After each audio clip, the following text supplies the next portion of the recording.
Véritable choc au stade Jean-Bouin entre le Stade Français et le Loup, puisque seul le vainqueur pourra conserver des chances de qualification en phase finale. Ce match en jeu voit Paris prendre les commandes sur une pénalité de Joris Ségonce, mais Lyon réagit après cette touche. Isaac Roda est refoulé, mais Baptiste Couillou peut ressortir le ballon vers Jean-Marc Doussin qui prend l'intervalle, joue après contact vers Dylan Cretin. Tentative de remise pour Vivien Devisme, mais Allo Émile touche le ballon et le remet dans la course du demi de mêlée lyonnais. Premier essai.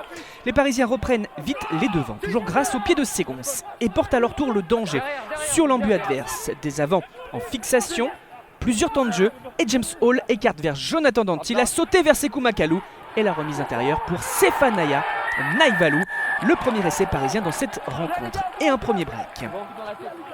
On retrouve le Loup à l'offensive au départ d'une touche, c'est bien capté, c'est un ballon porté. On voit alors Michael Ivaldis se mêler à cette lutte après son lancer. Couillou qui cornaque ses avants, qui écarte, et les trois quarts font circuler. La différence de Pierre-Louis Barassi qui trouve la faille dans la défense. Le centre lyonnais est repris à moins de 5 mètres. Mais Couillou peut ressortir rapidement le ballon et trouver son troisième ligne et capitaine. Les Rodaniens réagissent très bien. Et à la pause, Paris mène tout de même 19-13 face au Loup de Pierre Mignoni. Puis rapidement 22-13, toujours un Joris Ségonce précieux dans ses coups de pied.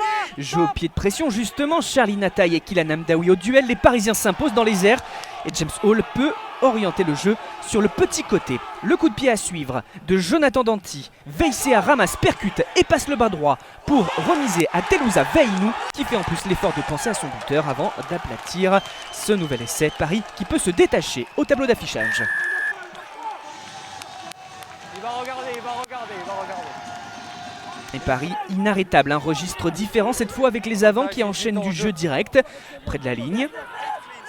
Pour finalement voir James Hall faire les bordures et trouver un espace. Nouvel essai, la joie des stadistes qui savent qu'ils sont en train de réaliser la bonne opération sur le plan comptable.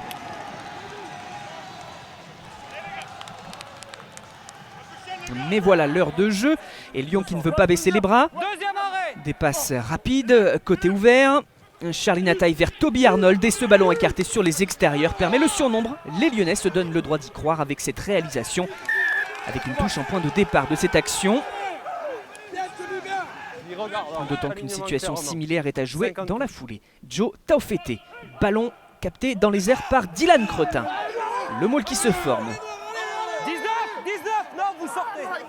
Paris cherche à défendre et finit par se mettre à la faute. L'avantage est laissé. On retrouve le talonneur pour gagner du terrain et se rapprocher de la ligne.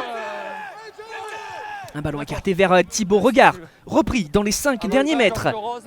Jonathan Pélissier ressort, Jonathan Wisniewski et Charly Nataï en force pour le 4e essai des Rodaniens dans ce match. Suspense relancé, mais les Parisiens restent devant. Les Lyonnais tentent le tout pour le tout. Des passes. Et du jeu au pied aussi avec Jonathan Wisniewski. Dessous la récupération parisienne, le Stade Français à l'attaque avec Jonathan Danty et surtout cette course décisive de Stéphania Naïvalou pour le 4e essai des siens. Son doublé personnel et surtout la victoire désormais scellée. Une victoire de Paris 46-27 face à Lyon pour le dernier match de Jonathan Danty avec la tunique parisienne au Stade Jean-Bouin.